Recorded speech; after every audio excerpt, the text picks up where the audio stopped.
of the community. You have at the mic right now, Chris, and let me out of the studio today. Peace, brother, wherever you are doing what you do. Gonna go ahead and put the contact number out here. It's 816-599-6893. 816-599-6893 to reach us by telephone. You can also reach us on the web, which is KUAW, excuse me, .org, KUAW.org. Reach us there. Facebook is still up. KUAW, LPFM 98.5, KUAW, LPFM 98.5. And also you can reach us on our Instagram, Twitter, even on YouTube with the same call letters. All right. Send us an email if you want to reach us by email. You can hit us at KUAWLP at KUAW98.5 at Gmail, KUAW98.5 at gmail.com. Today is January the 22nd. Today is January 22nd. One day after King's celebration, 22 days after saying Happy New Year. All right, we are almost in February. So, all right, so I got a few things to talk about. But first, before I get into that, I'd like to play a little clip from NPR to kind of get everybody aware and get everybody aware of what I'm going to talk about on tonight. All right, give me just a second. I'll go ahead and pull it up right now. For generations, government work has provided good wages and job security to African Americans who may face discrimination in the private sector. And so as this shutdown enters its fourth week, it's disproportionately affecting Black people and their families. Jamiles Lartey writes about this in the Guardian newspaper. Welcome. Thanks for having me. What is that? Explain the history that led to our situation today where African Americans make up a higher percentage of the federal workforce than they do in the private sector. Right. So the federal government obviously has its sort of own untoward history of racial discrimination, from underwriting redlining and federal mortgage programming. This is a clip for SBR. But it has also been kind of an institution that was on NPR. The nation's slow march towards equality, more so than the private sector at large and more than most state and local governments. And for fairly obvious reasons, just did a better job of abiding by the Civil Rights Act than the labor market at large. We know that Black families have a fraction of the wealth of white families. According to the Census Bureau, for every $100 in white family wealth, Black families have just over $5. So what does that mean when Black government workers start missing a paycheck? Right. I mean, that's exactly correct. The profound racial wealth gap in the U.S. Makes it far more difficult for the average Black Americans to sustain a long period without a paycheck as compared with the white American. And now, we should pause to note that disparity in wealth is probably much less acute among federal workers, right? We don't have numbers of Black federal workers' wealth versus white federal workers' wealth. It's probably much closer than the broader disparity. Overall, Black Americans are less likely to have friends, family, networks, access to credit, you name it, things that will help you survive a period without a paycheck. They're less likely to have it. Tell us about one of the workers you spoke with for this story. Yeah, so I think the most compelling example that I found while I was reporting the story was a national parks ranger named Laura, who I had spoken to last year during that shutdown, and at that time she was hesitant to be identified in the story, and she was scared of maybe reprisals or superiors finding out that she had commented, and this time her frustration was just boiling over, and she asked me directly. She said, please put my name on this. I want people to know what I'm going through. She was frustrated. She was on the verge of tears when we spoke. She was worried about her employees, worried about the contractors who work under her. And she just described, that she was barely treading water and, was trying to figure out just how to pay for medication. She was dreading, making the phone call to her landlord to say that she might not be able to pay rent. She described getting a call from her mother who said, there's a bed here if you need it. And just kind of, becoming emotional said, I'm 50 years old. I can't go live with my parents. And as tough as this is for government employees, they can at least expect to get back pay. Government contract workers may not. And you said that will also disproportionately affect Black business owners. How so? Yeah, actually much more so. And so that's the next thing that I think we ought to look at. Unlike federal employees, there's no precedent for government contractors to receive back pay when the shutdown ends. So that income is just gone. And Black firms, Black-owned firms, comprise just 2% of all small businesses in the country. They make up 11.7% of registered federal contractors. So I say that with the caveat of we don't know exactly how that trickles down to folks' wages, but by and large, Black-owned firms are going to be hit harder by the shutdown. Jamal Sarche, thanks so much. My pleasure. He's a reporter for the Guardian newspaper. All right. Thank you for holding on. Those of you who held on for that clip there. That's a clip from NPR, National Public Radio. That's a clip from NPR, National Public Radio. They were talking about the disparities during the government shutdown between the Black family and the white families and things like that. What type of people are suffering the most, and and clearly said the Black families are feeling the brunt of this of the shutdown. Don't get me wrong, everybody it's over 800,000 families or people citizens that are disproportionately affected by this government shutdown. I think we're over 32, 33 days right now. And it was the last week or so, around the 30th day or around the late 20s or whatever, was the first time that they had not gotten a paycheck, And if I'm not mistaken, I think government officials get paid maybe I think it's bi-weekly or monthly or whatnot. So that's a lot to stretch out there, and not to mention the fact that there was an article that I read on the other day. They talked about for like the TSA members. If you don't have work, or if you're needing to get money, then it said take a dog walking job or take some type of other supplemental income because you don't have an income. And I thought that was tough, because of the simple fact that they don't have an income due to something that was out of their control. Because we the whole premise is because we're not building a wall, or because we're not the Democrats are not we're not going along with the okaying of building the wall, then our number 45, our president, Donald Trump, shuts the government down, and he brags about it. He said, if we don't reach an agreement, then I'm just shutting the whole thing down. And he's publicly said that, and that's a tough pill to swallow, because these are families. To him, it may just be numbers. I don't know, but it seems like it may just be something that I hope it may just be something that he's getting a kick out of. But I don't think that it's fair. And as most Americans, I'm not directly affected by that. I'm not a government employee, but I say that. But then you look at the other side of the fact that just because I'm not a government employee doesn't mean that I'm not affected or we're not affected. There are a lot of things that are affected by that.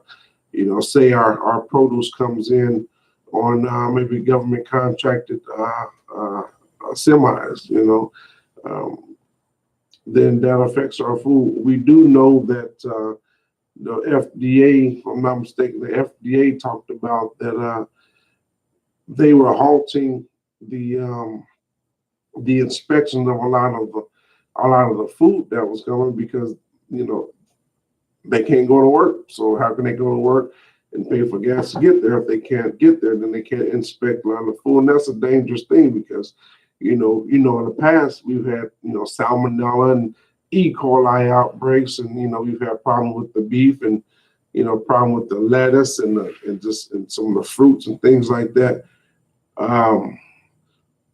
But if you have nobody to inspect that before, when it comes from the farms or whatnot, when it comes from the factories, when it comes from, wherever it comes from to before it gets to the supermarket, and then before it gets to your hands, to your house, to your stomach, and to your family, if you have nobody been a mediator to check that, then that's troubling because,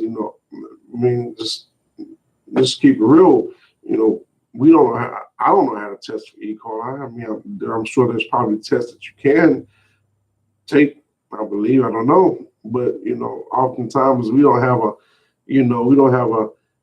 salmonella tester in the cabinet drawer. We don't have something down in the basement laboratory. We don't know how to test these things. And if we don't know how to test them and they're not properly being vetted or tested, then that's a problem because that's something that we consume.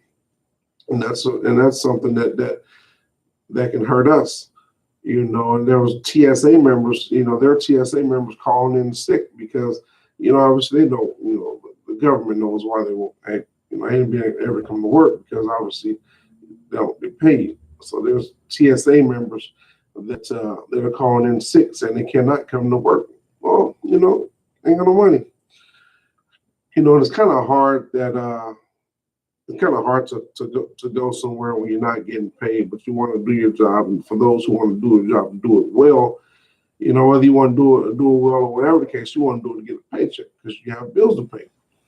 So the reason why I played that clip is because it talked about the wealth disparities between African American family and most white families. And the reason why I played that is because, if you're making, on average, if you're making around 5% or $5 to the $100 of the counter families, then if that is your income, then your sole income or your sole living status is off of that paycheck. All right. And if you miss one paycheck, then that's a problem. You miss two paychecks, then you're pretty much in trouble. You are in trouble. Then you miss three paychecks, that's almost a month, then then it's an emergency state.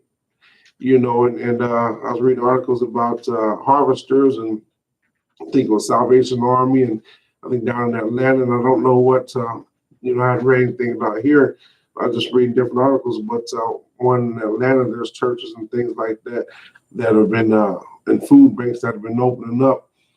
And don't get me wrong, I know there's some down here in Kansas City, Missouri, that's been opening up. But my prayer and my hope is that if the government doesn't resolve this war against the wall, that's what I call it, the war against the wall. If the government doesn't resolve that, then my hope and my prayer is the fact that communities pull together to rally these people in and get them some type of assistance.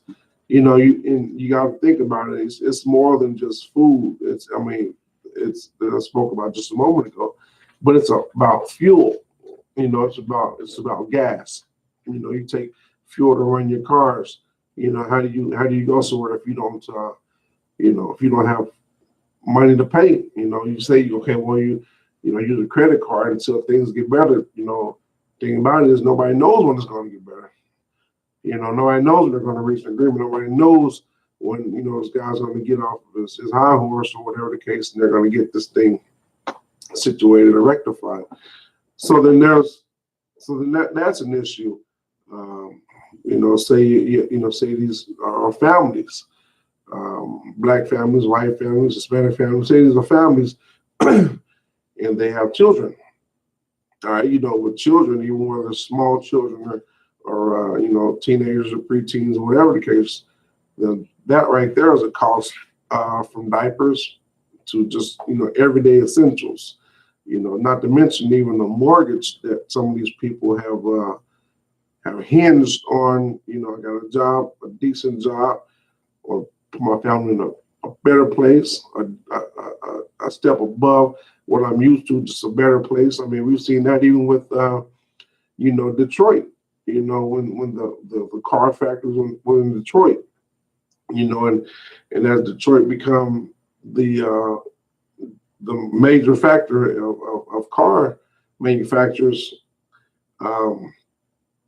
everybody in the local community worked for Detroit. And when those car factories went overseas, that right there was a big hole.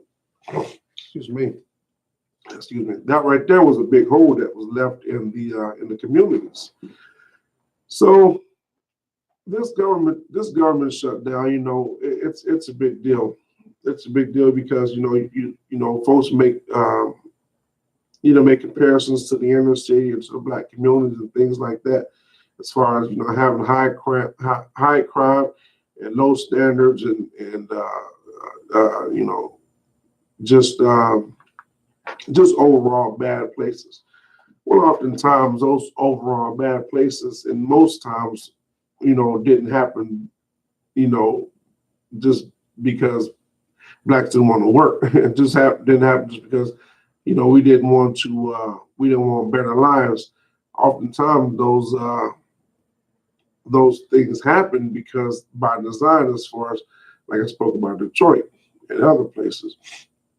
We even look at a few years ago, Walmarts. Walmarts began to have all these different Walmarts that were popping up, and most of them were in outskirts of cities, most of them were in inner cities, and some of them were in suburban areas. But for the most part, when Walmarts came to town, they came to big cities.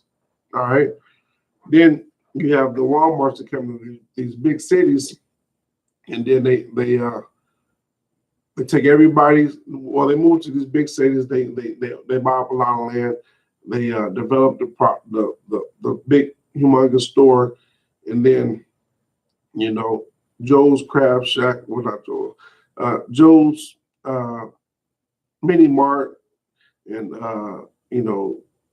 Max grocery store and and all these other little small businesses. Well, okay, all they have is what they have, and so they find it hard to compete with this big super monster that's in the area.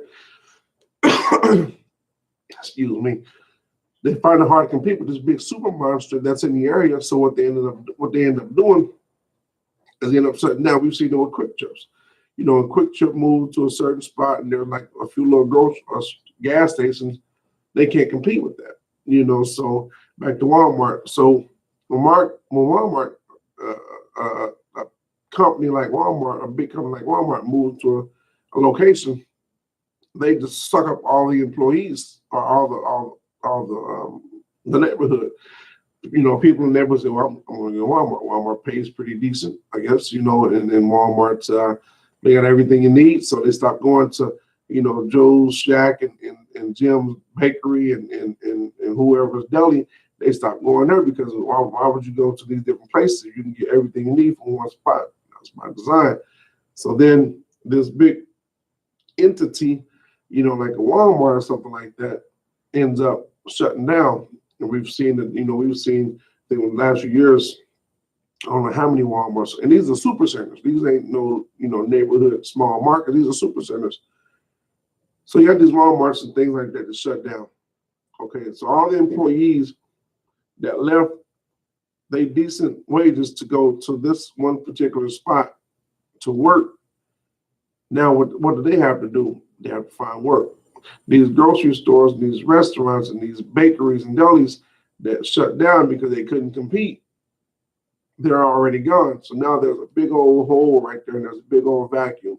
So then the people who have no money to pay for, everyday essentials, they have to find other means. And I piggyback that on the government shutdown. People who have no money or have no means or or take care of their family, they have to depend on other finances. So you look at if there's 50 people applying for a job or a position that only has about 10 openings, then that's 40 people that are without jobs. And so the 40 people that are without jobs or looking for a job, when their baby is screaming, "I'm hungry, I'm hungry, I'm hungry," and then and you as a dad or a mom and say, "Well, there's nothing in the cupboard," that's a tough pill to swallow. At that point, you do what you have to do to feed your family. It hadn't gotten to that point that I know of, that I've read, but there are people are already hitting the food banks. Food banks only have so many resources. Food banks only have so much food. Food banks only have so much things to give.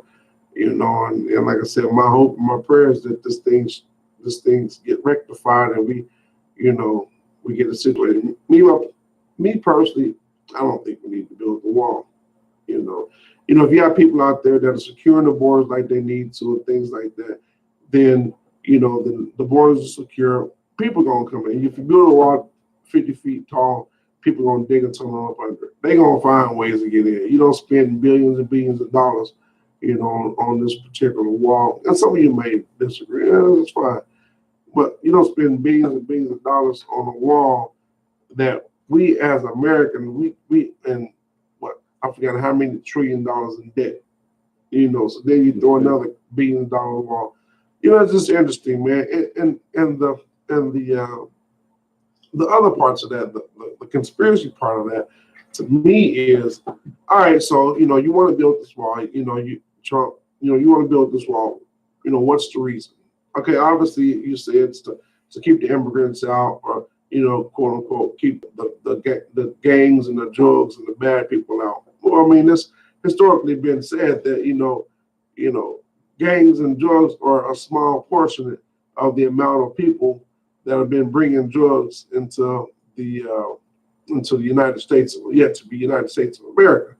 All right, you've got you got Freeway Rick Ross that was here in Kansas City not so long ago. He talked about where he was getting his drugs from. He was selling drugs. He publicly said it, and he said, "Hey, my drugs came from the CIA. My drugs came from the government." And they literally gave me the stuff to put in the cities, and I made money, millions of dollars per week. So and then I say, what's it for? What's it for? Why do you want this thing built so bad? I'm sure we've got an immigrant. We may have an immigrant issue. All of us are immigrants. You know what I'm saying? Blacks are here on slave ships. By against their will. Whites weren't here. They didn't come. They wasn't born in America. They were left from where they were, Europe and whatnot, to come here to America. And the only people that are not immigrants are the indigenous people who were here. All right, we had an issue with that a week ago when they had the rallies and they were chanting against the immigrants. The whole thing is what I'm saying is. I think the wall has already been built. And the reason why I say that, and I don't mean the wall as far as the physical manifestation of the concrete barrier. I think the wall has already been built. And the wall in which what I'm talking about is the wall that's dividing us as communities, the wall that's dividing us as people. There's always been racism. There's always been socialism. There's always been no economic. There's always been that. But now in the age of what we have as far as video, and you have constant uploads of videos that can see the constant movement and action of people who are spewing hate, was the neo-Nazi and the white nationalism and things like that. You see it often, and then oftentimes you get the response from the different communities to kind of battle to fight back that, you know what I'm saying? And the wall has been built. The wall has been built as far as, excuse me, as far as keeping blacks and whites against each other. The wall against so I was talking about keeping the Muslims, out. And that wall is being built, and the wall against, the wall against the Hispanics.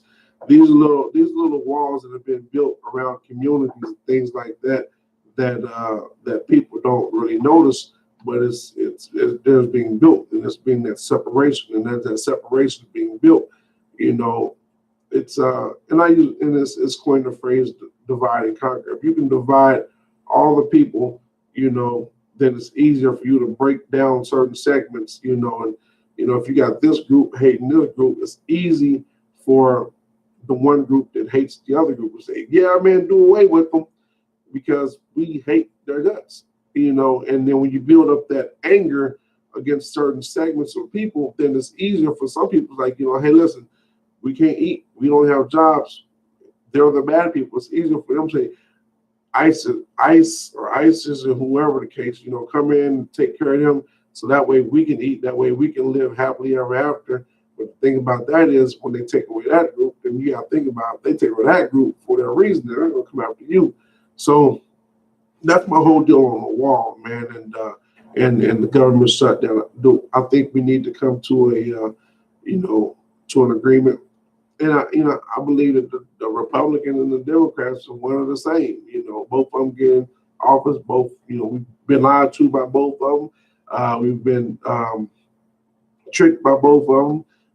We've been under both of them. Or we've changed not by any of them. And what we noticed that it takes the communities to pull together to create this change. And if we don't change, we're in a world of trouble, And if you can keep communities fighting against communities, then it's easier for me not to really care about your situation because, I don't like you because you're a bad person. And that's not even the case. So on that note here, we're going to take a quick little break here on the flip side. Thank you for tuning in to Black Matters. Hey, share it, like it, and send it to somebody else. So we'll be back here in just a moment. Thank you. It gets you down on everything except YouTube. YouTube's I see if there's something I can just blink it out. Yeah. Take you out of focus. It won't let me do that. I won't let you switch out. There we go. And we got to Yeah. Blur me. blur you a little bit. Yeah. But can't take you out of it. Yeah. It's, Don't have it all the way in control the way the other one is. right on. So I need to see.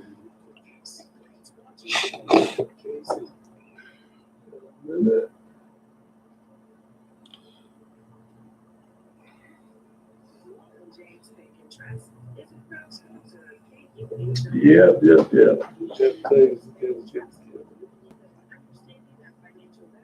Yep. It's interesting, man.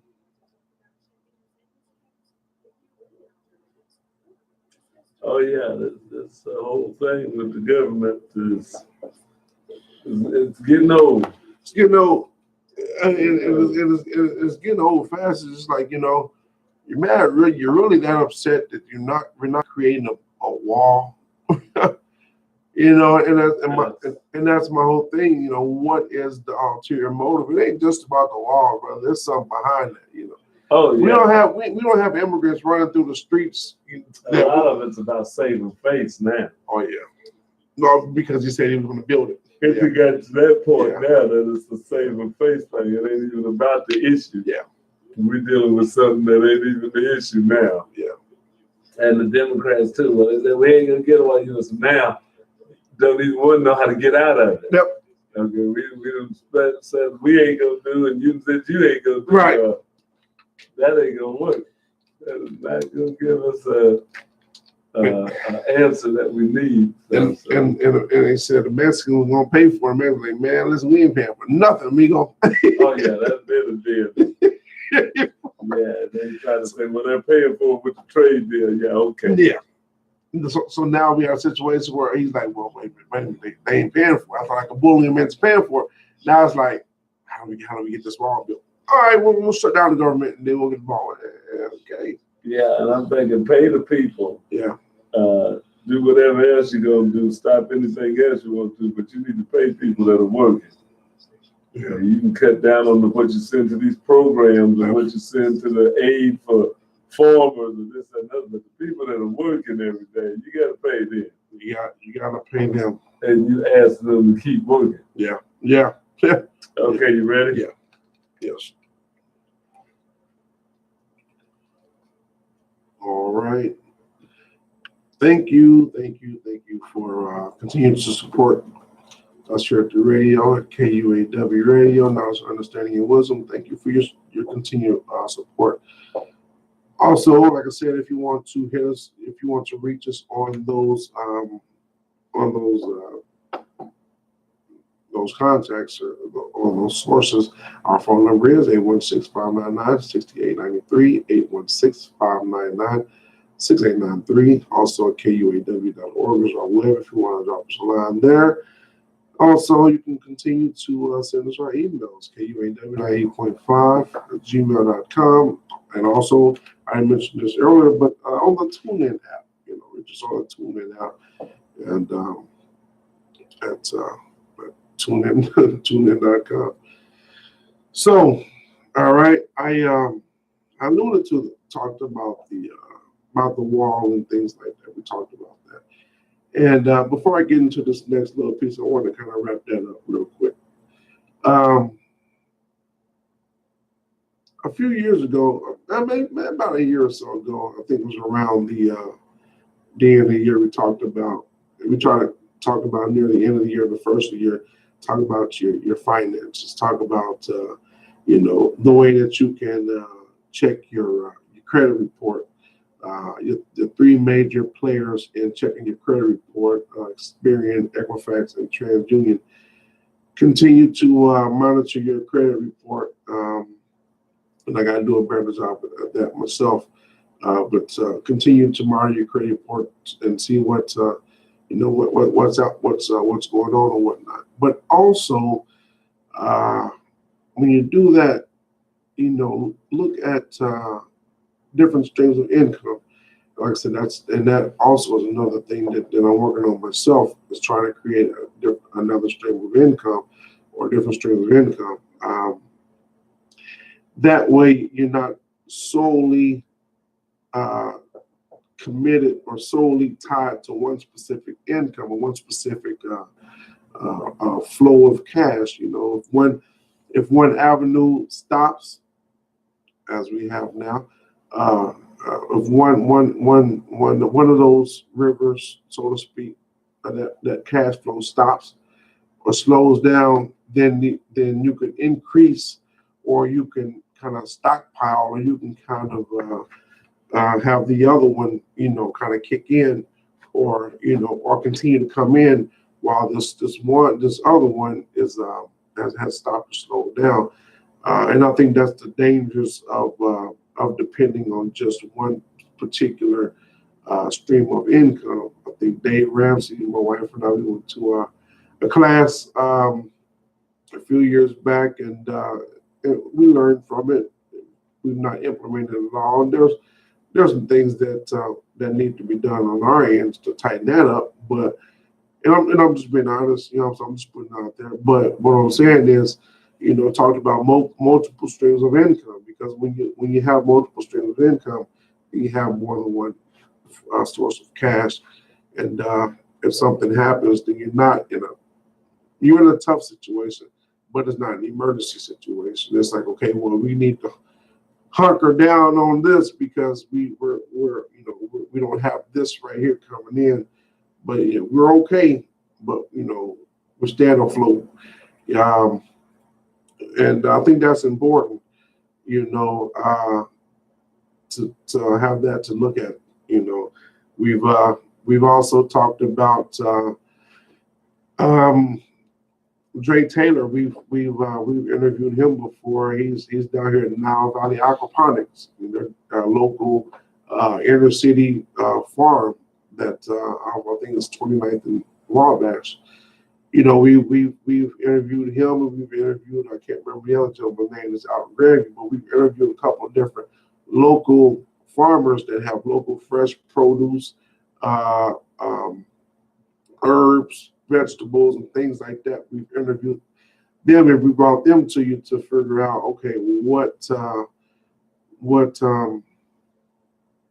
what you need to do as far as learning how to get into agriculture, learning how to figure out the whole farming game or thing like that we've gotten away from because we've gotten used to going to the store, supermarket, buying our stuff. So we've gotten used to, you know, needing this one particular source, and we've kind of cut off the other sources as far as the agricultural part, you know. And don't get me wrong, he's, you know, now aquaponics is still going, and I think he's at a fish hatchery there now, but they're still going and things like that. So yeah, reach out to them, you know, and learn, purchase, and just get the knowledge from what their brother has to do. He teaches young men as well. But you know, we talked about that. You know, we talked about, you know, kind of stockpiling your stuff. If you have extra space, you know, talked about bottles of water and things like that. And all these things that I'm telling you is things that we're working on and we're having to do in my household. Have we done some of them? No. Should we? Yeah. You know. So I'm preaching to you and I'm preaching to myself. You know, I think in Hurricane Katrina, one of the biggest things that was detrimental to the people in New Orleans during Hurricane Katrina was the fact that they had no extra nothing, you know. So when they end up going to the dome in Houston, all the food and stuff, I mean, people stealing food and things like that just so they could eat. You know, when people began to die, they were dying because of, you know, obviously flood water. They were dying because they were hungry, starvation, didn't have any backup resources, didn't have any extra food and things like that. So they began to die because of that. And I think it was, I forgot which one of the wars, Civil War or not, but they said that was one of the reasons why oftentimes they died, because there was lack of food. So my thing is what I'm saying is, you know, be prepared. You know, be prepared. Expect the good things, but be prepared for the worst. You know, if the worst ends up happening, then you are prepared for that. You know, and you know, whatever the case. Like last week, our power got shut off. You know, that snowstorm knocked out our power for I think 3 or 4 days. You know, so it's one thing to be at home and you know, the family was at school and at work, and I went home with my big old coat on and laid down and try to brave it, you know. But there's nothing like being in your own home with the warmth and all that you have there. But thank God for our friends that took us in for a few days, and which was a blessing. I thank God that we had that resource, that friendship.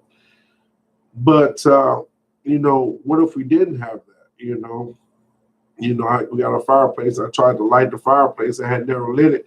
It had put a little smoke in the house. I said, well, I mean, I guess my wife said, well, we can't bring this stuff in. So, you know, and it got a little warm, but, you know, our fear was carbon monoxide and things like that. You don't want to breathe that stuff in. So you don't want to get yourself warm and die while you keep yourself warm when you breathe that mess in. But, you know, just being prepared, just having the exit strategy. You know, like I said, we don't know how far this thing is going to go, you know, and, you know, I believe in the Second Amendment. I believe, you know, you have the right to carry a weapon. You know, I don't carry a weapon all the time, but you have the right to carry a weapon. You know, that is your right, you know, as a citizen. And that's for protection. you know, and when God forbid, things turn for the worse, you have a right to protect or self-defend or whatever the case, and I'm not advocating killing folks, but I'm advocating for protecting yourself, and protect yourself as far as that, as far as, feeding yourself and feeding your family. If you have a family, then you have a moral obligation to take care of your family. That is your moral obligation as a father or as a mother. And most parents that have children are not going to let their kids suffer. So that's my stick on that.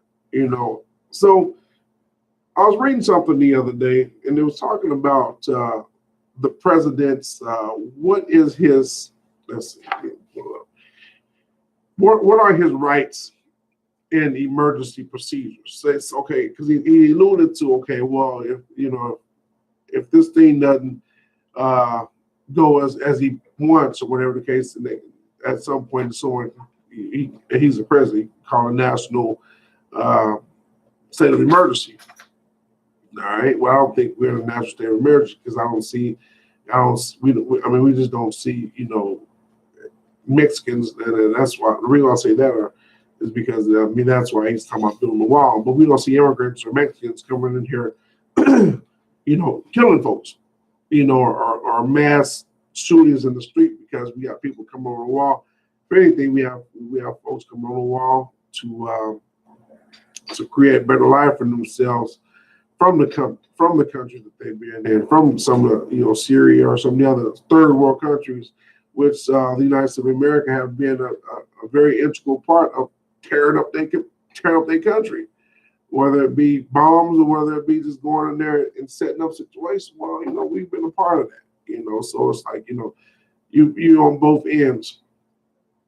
So anyway, there was an article that I was reading, I sent to someone sent it to me, I was looking at it. It's talked about the presidential emergency powers. So basically what it is what the president has the right to do on some of these things if he declares an emergency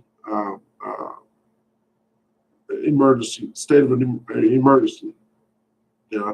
I think one of his article 1A talked about powers over persons. Listen to that. Power over person. A, confine any individual deemed a threat to national security. Listen to what I just said. Presidential emergency powers. 1A is power over person.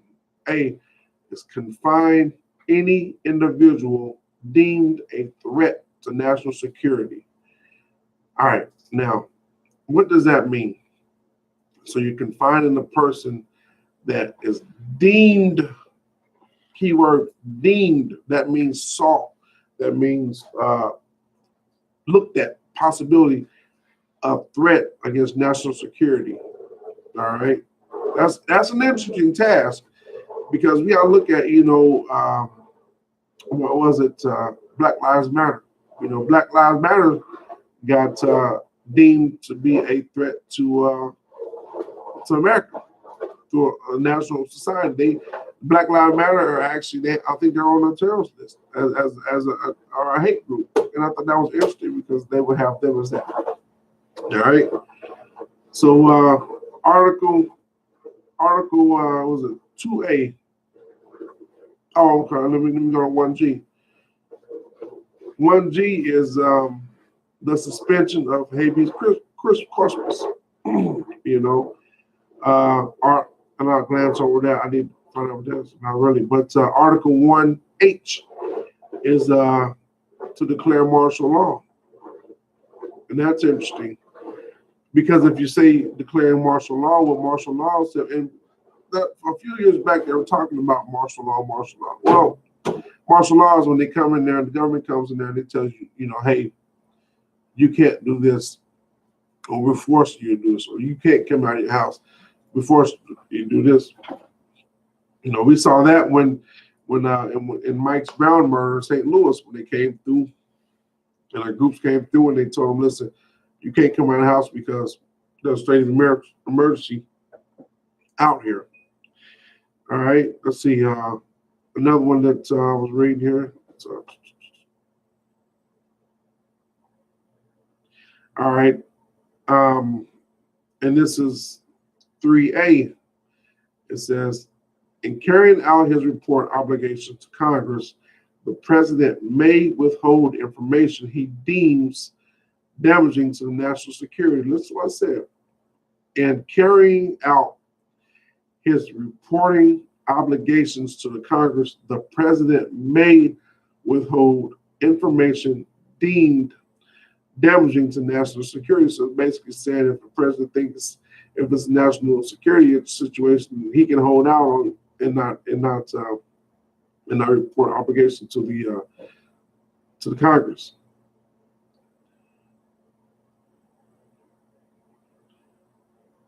All right, so and there were a few more that I read, and I thought that was pretty interesting, man, and it was pretty. It was hard to read this because it's like, you know, and I got a conspiracy side to me, and I think that oftentimes it's I think the wall is really built because of, you know, to be honest, if you build the wall, if you build a wall to keep people out, as you say, you know, you build the wall to keep people out, then it's actually keeping people in. So if you got a community, or if you have a sea of people, if you have a nation of people that have been so divided in their thoughts, divided against, you know, as he says, fake media or whatever. But if you have a group of people, or if you have a nation of people that have been trained, as we see on media all the time, but have been trained to hate one another and have been trained to dislike one another because of whatever the situation is. If you have this group of people, this nation of people that do that, okay, so now what you've done is you've broken down a nation to segments. So you have the white population, you have the black population, you have the Hispanic, you have all these different segments. So now you've taken everybody from a unit or a collective whole, and you've taken them and you've broken them down to segments. So when you want to show that this particular group of people are bad, then you shine the light on that. Then you make everybody kind of go against that particular group of people. Then what happens is if you deem this, if you want to separate these people, so you send them back or you kill them all. So then, okay, they're gone. They're out of the equation. So okay, now you have, instead of 5, you have 4. So now you got 4. You got this group of people that you deem are bad, or bad for the country, or just horrible human beings. So you take them and you knock them out. Now you got 3. And so what it is you continue, it's divide and conquer. Like I said, you continue to take all these groups of people, you take them away, and you get rid of them, and then you run the country as you want it to be ran. And whatever reason that is, I don't know what that reason is. I mean, I've tried to figure out, what is the ulterior motive? Is it because they say that in the next 20 years, or even a little farther than that, but within the next few years, we have people that I was calling you. I was going to say that I think that we have people that want to reduce the population. All right, Yeah. excuse me. We have a group of people out here that want to reduce the population because they say, the earth is going to tilt because we have too many people. Yeah, we have too many people, so things like that. So that's the whole thing as far as all having people not to trust in each other and local government. It's all by design. It's all it's not speculation. These things. I mean, even I think Bill Gates have even said that we've got too many people in population. We've had Hillary Clinton said that useless eaters or something like that. We've had all kinds of different folks talk about trying to reduce the population. And I think that's where that's where it's headed, unfortunately. But I believe in the power of the Almighty. I believe in God. I believe that a lot of these things that happen, that happen because there are evil men, evil wicked men that are in power, only for a season. You know what I'm saying? But I believe these people are in power to cause destruction on the earth. I mean, we've seen it over and over and over again. My kids got a cartoon they watch called The Lorax, and it's funny because I was watching this movie called The Lorax, and what it is essentially, I'll jump into it real quick. It's a big city guy comes to this big old forest, and he wants to create money. So what he does, he starts cutting down trees. As he's cutting down all these trees, all the animals that were living in these trees are forced to move out of the trees. All right. Long story short, at the end of the movie, as the animals are gone, everything that was in the trees that created the oxygen, that created everything, the natural resources is gone. So at the end of the show, this one particular guy created all this havoc just to make profit, and end up at the end of the day, it ended up being turned into just dire land. Nothing there, nothing grew, nothing. It was just nothing there. So this little entity said, "Hey man, you'll be cursed if you do this." And do so, well, I'm just gonna make money. End up having to be cursed because of that. And so his ulterior goal was to make money, and on the backs, his ulterior goal was to make money on the backs of the animals that lived in those trees, that lived in the ground, and things like that. And what I'm saying is, the big corporations' ulterior goal is to make money off the backs of the people that are in these communities. And as they make money off the backs of the people who are in these communities, oftentimes as they don't live there, they're just coming in as capitalism. They come in there to make money off of the folks, and can care less about your family, care less about if you're hungry, care less about your community, and to come in there and make money off of y'all, or us, and at the end of the day, we have to care enough about our communities to stand together, whether it be black, white, Indian, or Haitian, or Japanese, or Mexican, Hispanic, or Native American. We have to care enough about our communities to band together against the wickedness. I mean, call it what it is. We have to care enough about each other, about humanity, about the human race, not against just the white race, the white supremacy, the black race, black power, or whatever the case. We have to love each other enough. It's like, okay, we're gonna do this, and if we're gonna do this, then we have to know that if I'm gonna work with you, then I need to know that you have my back regardless. If somebody comes to you against me, you need to stand firm against me, and you need to trust that I got the same thing. And if you don't have that trust, it's gonna be hard to stand together. So we need to understand that. But I'm wrapping the show up. I'm gonna get out of here. Thank you for tuning in to Black Matters. This is Chris hosting the show today, and peace to Lamine out there, brother. If you're looking, you listening, man. Peace, brother. Take care of your family. Do what you gotta do. But all right, so we'll see you next week, man. Thank you so much for tuning in. Thank you for continuing to tune in. Thank you for all the support, and continue to tune into all the other programs that are coming on. Later on today, we have a few more shows coming in. Thank you so much for tuning in. This is Black Matters. This is Chris, and stand together. Together we stand, divided we fall. Thank you. Peace.